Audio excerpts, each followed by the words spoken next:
টানা বৃষ্টিপাত ও উজানের ঢলে উত্তরের জেলা কুড়িগ্রামের দুধকুমার নদের পানি 29 সেন্টিমিটার বিপদসীমার উপর দিয়ে প্রবাহিত হচ্ছে। বিস্তারিত থাকছে মোহাম্মদ রফিকুল ইসলামের প্রতিবেদনে।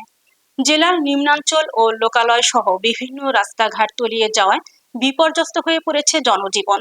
জেলা পানি উন্নয়ন বোর্ডে বলছেন, স্বল্পমেয়াদী বন্যার পানি আরো বৃদ্ধি পেতে পারে। ভাঙন রোধে আমরা প্রস্তুত। অঝরে বৃষ্টিপাত ও মেঘালয় থেকে নেমে আসা আকস্মিক পাহাড়ি ঢলে কুড়িগ্রামের 16টি নদ নদীর পানি দ্রুত বাড়ছে।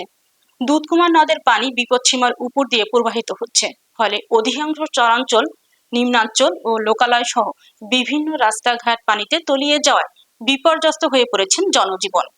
পানি বৃদ্ধি অব্যাহত থাকায় নাগেশ্বরী উপজেলার চর বিষ্ণুপুর বালাবাড়ি, লুসনি, ফান্তের চর এবং ভুরুঙ্গামারী উপজেলার পাইকডাঙ্গা, ছিটপাইকের ছড়া, চর বলদিয়া এলাকার নিম্নাঞ্চল প্লাবিত। এসব এলাকার বাড়িঘরে পানি প্রবেশ করে ক্ষেত খামার ডুবে যাচ্ছে।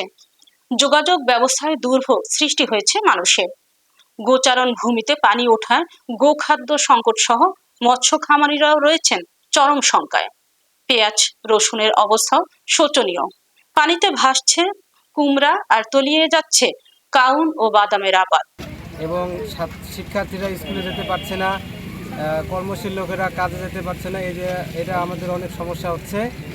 আর সরকারিভাবে কোনো সহায়তা পাচ্ছি না। পানির কারণে তো কোনো দিকে যাইতে পারতেছি না।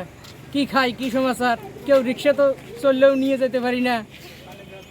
এগুলো আর কি, বাড়িঘর তো তলায় আছে, বাড়িতেও যেতে পারি না, গাড়িও চার্জ দিতে পারি না।